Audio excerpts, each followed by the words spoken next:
Welcome to the Lindsay Hadley podcast show. I'm coming to you from the North Shore of Oahu, where weekly I interview some of the world's most inspiring people from business, philanthropy, and entertainment. I love collecting humans, and these are some of my favorites I've found along the way. This podcast is brought to us by Capita Financial Network. Do you need help with the next steps of your financial plan? Think Capita. Capita is a financial network built around you. They have a team of financial advisors, CPAs, estate attorneys, Medicare providers, and Social Security experts to help you accomplish your financial goals.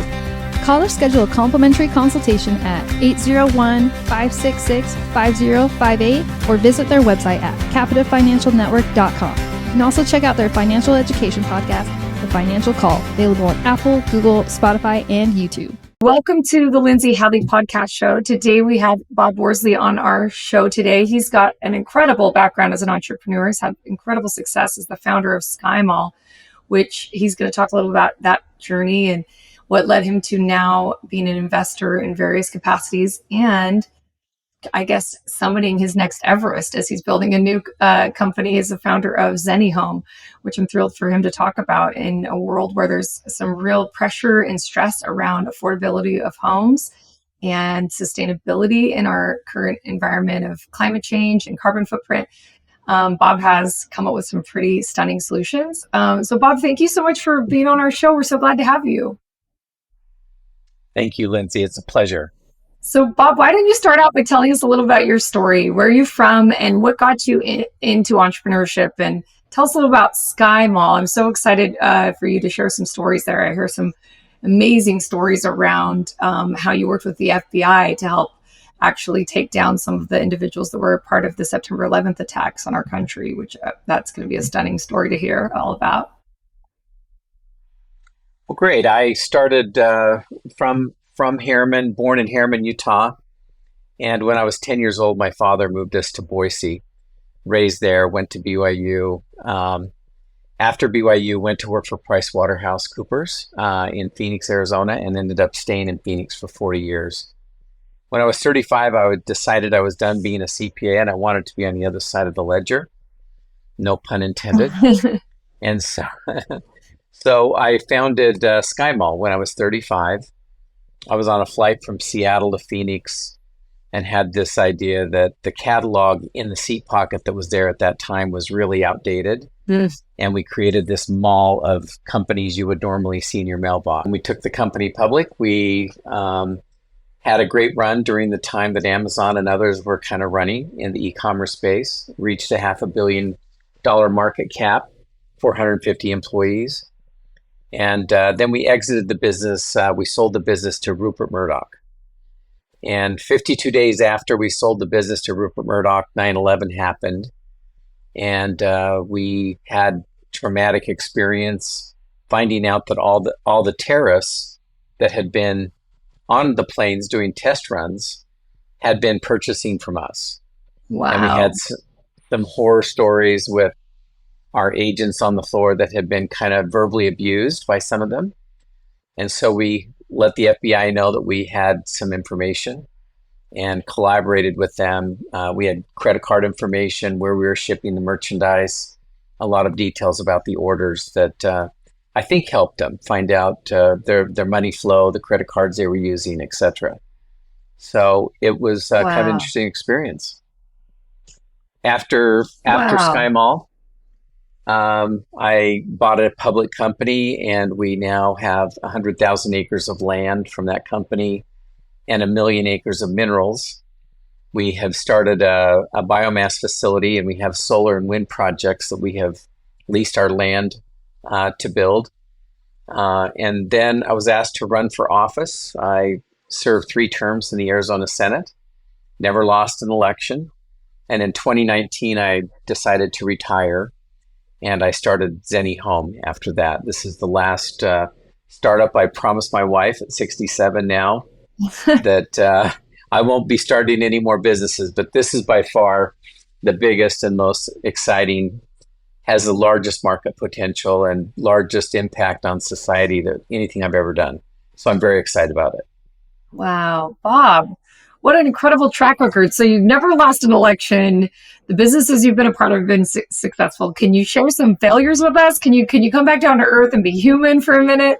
Because I know for every entrepreneur, failure is just a part of the journey, but it may not look like a failure in the totality. But can you share any stories that maybe will be hardening for people along the journey that are eating dust at the moment?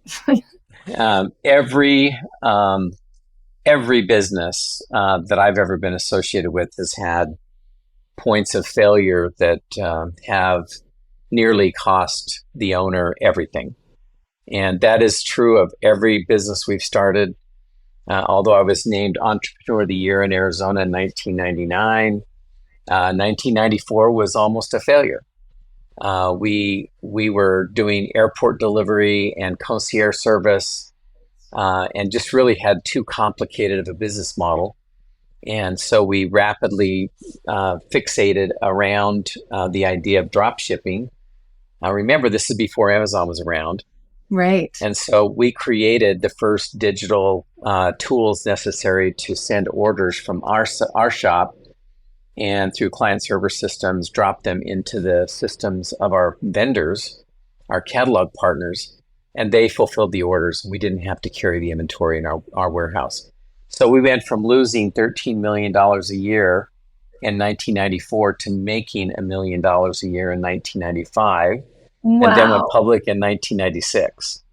Wow. So from almost a complete failure to by 1998, we're a $500 million market cap. Wow, what a stunning turnaround. That's like you're nose diving and you just did the hardest J curve ever. What an incredible time. What was that like, watching things start to escalate and be going the right direction? Were you almost like, is this too good to be true? Were you holding your breath through the whole thing, or did you have a knowing that you were on the right track? Well, we talk in entrepreneur land, we talk about sacred cows, and looking back on it, I was young, I was in my 30s, and I had some sacred cows I wasn't willing to give up. And one of those sacred cows was controlling our own inventory, controlling the order completely within our shop, so it could be high quality service, white glove service to the customer, and doing concierge service. If you don't see anything in our catalog, we'll find it anywhere in the world. Oh, wow. And we did that as well. And although we tried to charge the customer for enough for those services, those sacred cows were costing us money and making the business very complex. And at the end of the day, it was better to slaughter the sacred cows and wow. have the business thrive. And it did. Oh, that's a lot of discipline. What was it that finally got you to see that? Because you sounded like you were holding on white knuckle to the original ideas. Yeah, just I had the numbers. I had two great funding partners. Alan Ashton, who started WordPerfect Corporation in Provo, and Bert Getz, who is a very large investor from Chicago. And both gentlemen, they were older than me by probably 15 or 20 years. And they just said, Bob, this just isn't working, and we're not going to put more money in the company. And, I had to look in the mirror the next day and say, now what?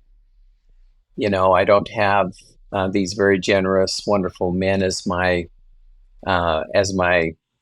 source of funding. So I've got to figure this out myself.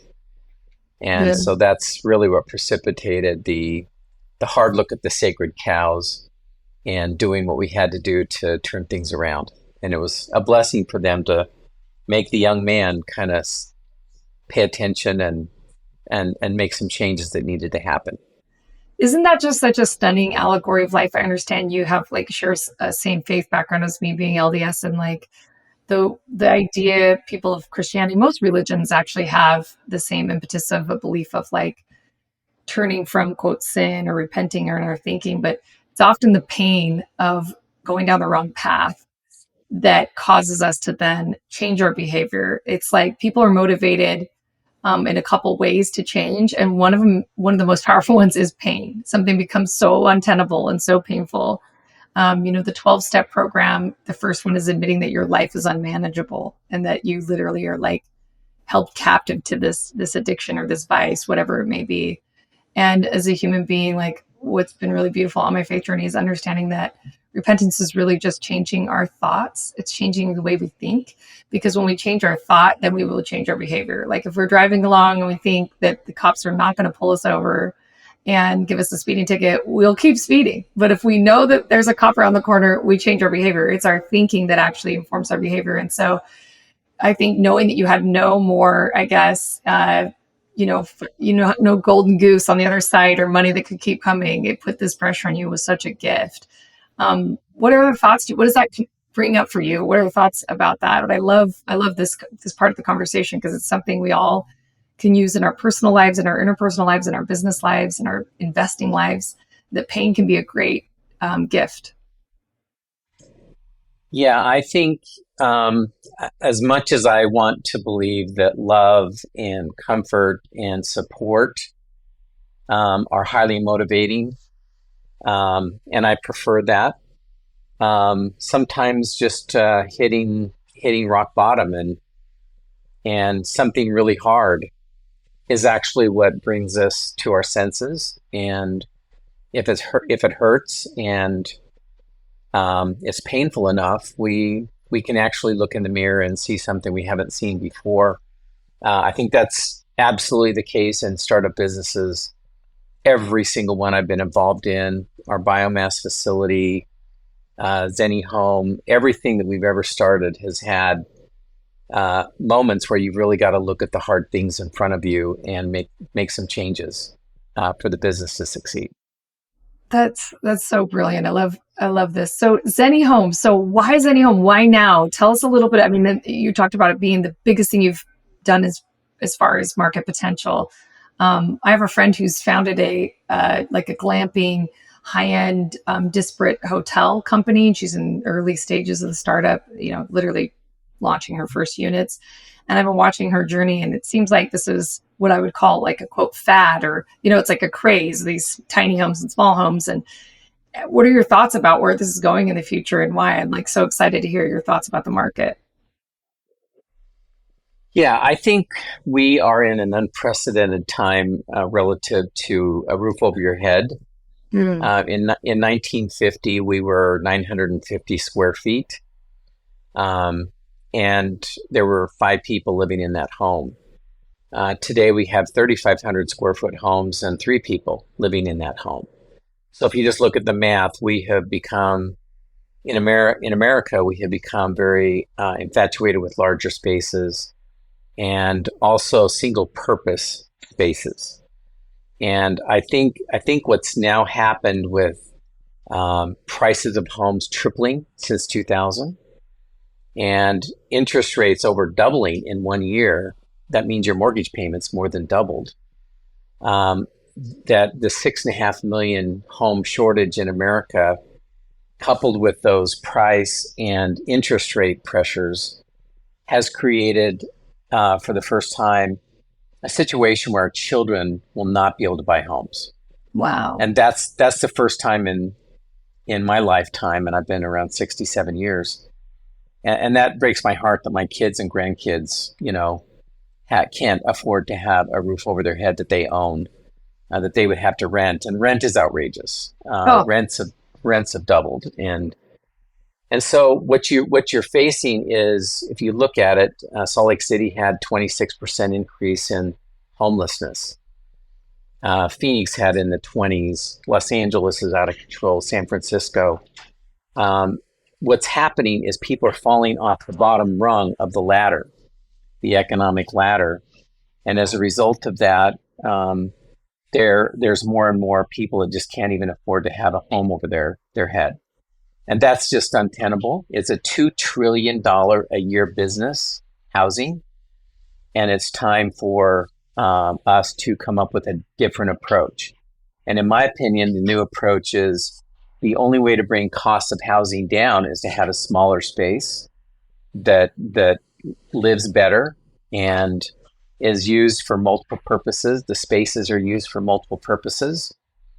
And we are coming up with that model. And we think homes should be built like cars in a factory so that you can bring the cost down and get the quality up and get the quantity out. that this market needs.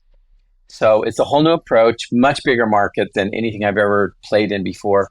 We got SkyMall to $150 million, Lindsay, a year, and that was about 13 cents a passenger of spend, and we could not get it past that. This business is billions and billions and billions of potential. We've got well over 40,000 soft orders. That's well over $5 billion of revenue. And we're just starting. We're just shipping the first 25 units. So it's more potential than anything I've ever been around. Nothing I've ever started had this kind of potential. So it is quite the ride. That's so exciting, Bob. Tell me a little bit about, when you talk about the 4 billion homes, I saw a statistic recently, and I could have this wrong, but it was something like, in the 1990s and late 80s, it was like something around 13% of a person's income went to rent and or their mortgage, and it's now at 30% of a person's annual income on average. So it's more than doubled in our generation. And so now what you had to make previously, and then of course all the other costs have gone up from childcare to, it's not met inflation by any degree. And then higher education's higher than ever. Just disproportionately, we're having like an economic lopsided dynamic for this next generation, like you talked about. So with these homes, if people can get accustomed, I live in Hawaii, right? And I live in a very small space. I have a family of 5 and a dog, and we live in 900 square feet. So when you talked about that, I was laughing because I live right on the beach. Yes, I'm in paradise, and the outdoors is our living room. Like literally, I live on the beach. So I just run on the beach every day. That's where I live. There's sunshine every day, and it's beautiful. But I have to admit, like, I'm used to the bigger homes. I'm used to the bigger spaces, and it is hard to overcome the inertia of consumerism and like, where do we put these spaces and constantly having, and I love that Hawaii offers that culture, but how are you seeing that people are responding? What's the demographic of people that are responding to this new way of life? Because minimalism is definitely something that I think has early adopters, but I still see just like gross consumeristic, behavior that it feels like it's a vice in our culture. I'd love to hear your thoughts about that at like a higher level. Well, Lindsay, congratulations. You've gone backwards 70 years the way you're living. Five people in 900 square feet. Welcome to the 50s. And the name of our company is Zeni Home for this reason. I think that if you allow yourself to have 30 to 50% of your income go toward a house payment, you are really in bondage. Imagine working at McDonald's or something for 15 to 20 bucks an hour, and you can't even get rent for $1,500 a month. There's just no way to live. Mm-hmm. And so there's a Zen life. If you look at the Chinese and Japanese roots of this word, it's to become what you're living in Hawaii. You're one with the earth. Your feet are in the sand. You're loving Mother Earth. You're not taking more from her than she can give you in a given year. Americans take 9 Earths per capita. Ugh. You are right now living much more close to one Earth for you to live. And India has one Earth per person. What we're spending per year in resources on this earth. And Americans are living with 9 per capita. Wow. And that is just not sustainable. So how do we get back to the essence of life? The people in Europe, the people in the Far East, they live in a smaller space. They use the same space for different things. A hide-a-bed's no big deal. Mm-hmm. They look at their space that's air conditioned or heated as something that can be used many different ways. And we've just become very selfish in America that we want to have every child in their own bedroom, big rooms, your air conditioning and heating all those rooms. And the biggest part, Lindsay, is you're paying for all those square feet up front when you pay for a big home. Your cost to buy it and then the cost to maintain it is really kind of outrageous compared to all previous generations. So we hope we can convince people to consider a Zen-like life where you're in harmony with Mother Earth. You're in harmony with what she can give you and support you with.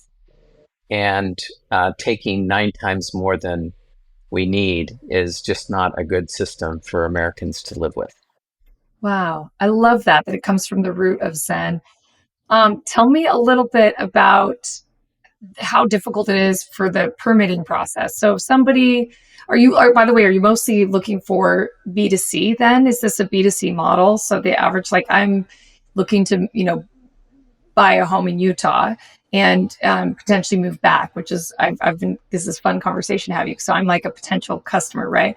And I love the design, the modern minimalistic style. All of your units I've seen, are totally my style. But I was curious, like, do you find is a pretty straightforward process? What would it be like for somebody like me? I go on and I'm like, okay, I get some land, and then what's the process with you guys? Just like any builder or developer, we have to get permits, we have to go through all that process. What's the whole beginning to end stage with you?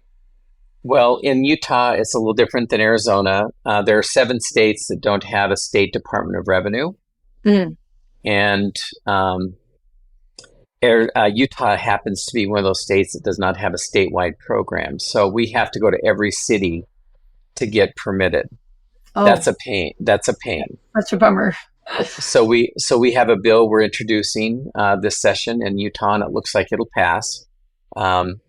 Representative Steve White is carrying our bill, and it will make a statewide permitting process possible for those who want to use our homes or any other factory-built home. But in Arizona, we get 1 installation permit from the state. We have done all the permitting and all of the inspections for your unit in the factory. So it comes pre-stamped and ready to come to you. You hire a general contractor that will do we have 9 piers under our larger unit, concrete piers. They're about 36 inches around. They're substantial because we're a heavy home. And then we bring a 15-ton box, each box, and 2 of those make 1 home. We bolt those down and then tie those to the utilities. And it takes about a week to go through the unit where the 2 boxes come together and tidy up the mate line, waterproof the unit on that line, and then make sure that your furniture and everything is situated so that it functions across the mate line. So it's not that hard. You buy the unit from us. We help you find a contractor. The state issues a permit. Hopefully in Utah, that'll be the way it works when you come back from Hawaii. And it's about a week or 2. You do need to have a piece of land, and it has to be zoned appropriately so that if you're going to put it behind another home, there has to be an ADU kind of permission that the city would allow from a zoning perspective. And other than that, it's pretty straightforward. You get a mortgage, an FHA, USDA, Fannie Mae mortgage, 30-year mortgage on the home. It's just like the home you're sitting in right now. Mm-hmm. It's very much connected to the ground. It's not on wheels that require a chattel mortgage or something that's expensive, like your typical mobile home, modular home. They are not eligible for a 30-year mortgage. Ours are because they attach to the ground. Neat. And how long is it? I believe I was reading it's 30% less expensive. Is that right? You save 30% of a normal price for the square footage on the house? Yes, we're trying to save 30% of cost for you all in, and 50%, at least 50% of schedule, in order to get it done quicker. You mentioned B2C before, and we are mainly B2B. Most of our orders are in the neighborhood of 100 orders. We're building a multi-level, multi-family building in downtown Mesa. It's 90 units on top of a concrete podium. And then we have the Navajo Nation is buying 1,000 homes from us. They need 30,000 homes because it's been so long since they've had a refresh of their housing stock. And so most of the people, if you drive through the nation, you can see it. There just is not a modern home that they can live in. Yeah. So we like to work with people like that. We're actually working with Maui for the fire that was there. and working with FEMA and hoping that we can get some Zeni homes over there and get some folks into homes that have been staying in hotels and are now being kicked out of hotels because it's been so long. So we like those opportunities, but we will do B2C ADU for people. It's just not going to be the core part of our business. We'll mainly be doing B2B, B2G channel. Incredible. So, what kind of time frame does it normally take then to build? Like I saw there's some where you can actually put 2 units together and make an even bigger home. Say that you have a bigger family or footprint, or you're like, I work from home from my office, so somebody might need an extra utility of that or whatever. Those 2 units, how long does it take to put something together then in terms of the schedule? We are currently booked in the factory through the middle of 2024. So if all the things lined up and you were ready and you had a piece of land and figured out your financing, we could get something to you next summer in Utah. And it only takes us 4 or 5 days from start to finish to build the home. So it's not a lot of time for us to build the home.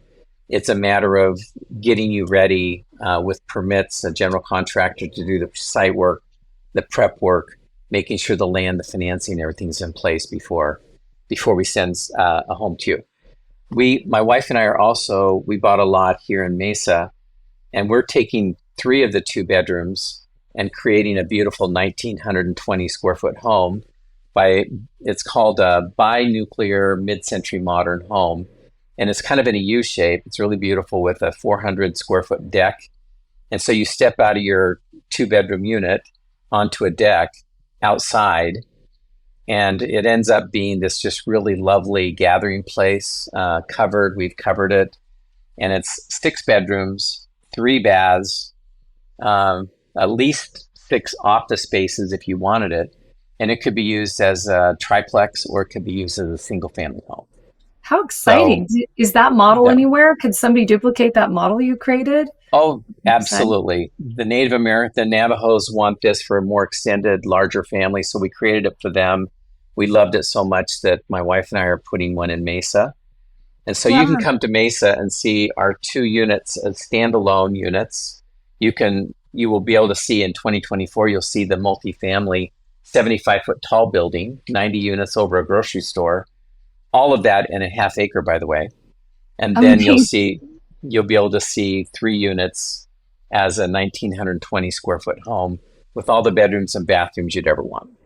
That's so exciting, Bob. So, by the way, thank you for all you're doing for the First Nations people, the Dene Navajo people. I love them so much. I actually have a lot of decor from artists from that community. I have friends from that part of the world. My family spent a lot of time in Lake Powell in Page, Arizona, and built some really meaningful relationships from individuals from the Dene tribe. And I understand that where your factory is, you actually have employed a significant amount of Navajo and First Nations people. Can you talk a little bit about that?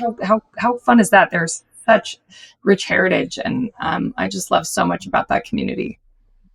Well, when I was in the Senate, I worked with senators that were Navajo and had a really nice relationship with them. I've always been, although I'm a Republican, I've been very close to minority groups.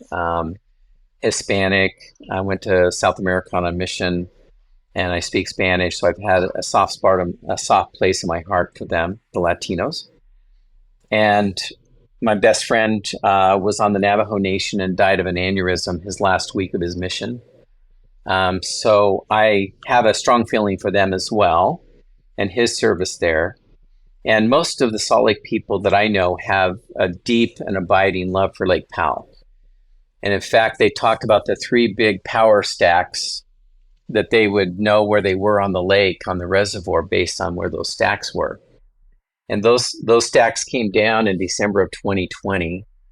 And that large coal plant, the largest coal plant west of Mississippi, was deactivated and torn down. The steel they took out of that coal plant went to Plymouth, Utah, to the Nucor facility and all that steel was recycled. So I tell people that we will be building 6,500 Zeni homes with the steel that used to be in that coal plant. Wow. Or maybe not the same molecules, but in the same way that we're part of the old dinosaur DNA, Yeah. that steel, that recycled steel is in circulation, and we buy steel coils and red steel, and I'm sure some of that came from this coal plant. And Neat. so when I was leaving the Senate in 19, this was all a big drama. And I felt like, let's go look at that location because we know they laid off 1,200 people.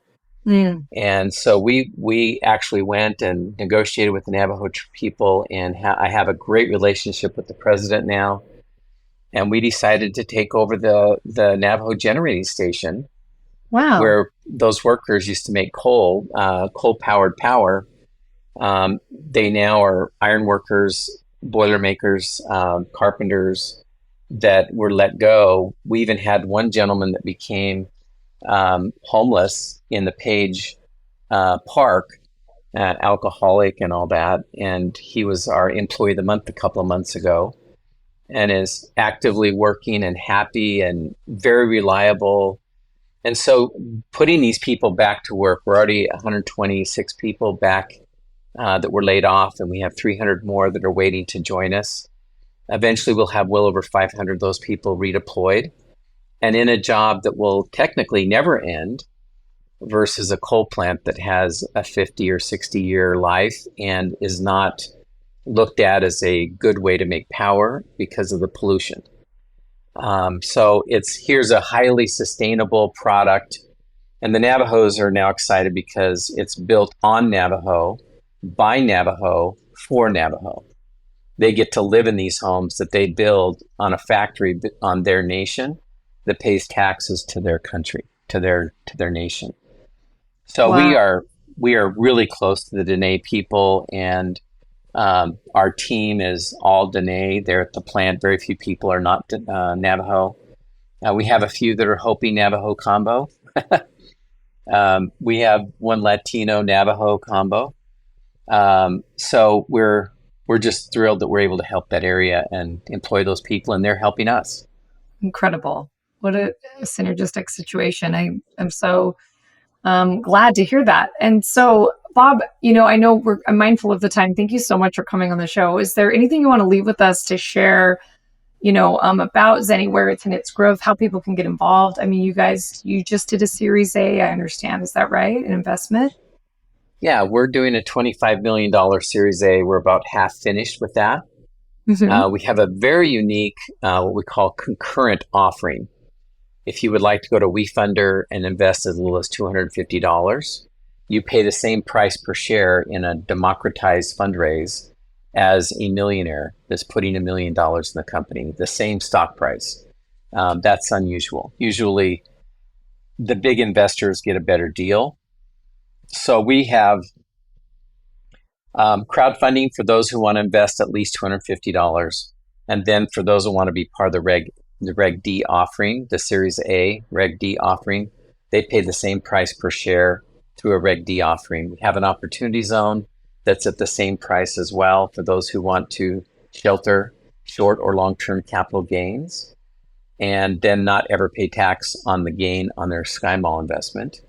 And then we also have a convertible debenture that converts into preferred shares at the same price that the last 18 months and carries an 8% interest rate.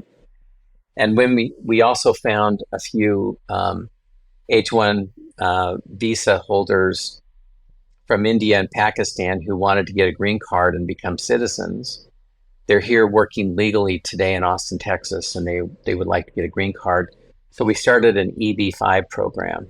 And for $800,000, because we're on the Navajo Nation with high unemployment, we get go to the front of the line for those visas, and we can get an EB-5 visa green card in 1 year and citizenship in 5 years after that.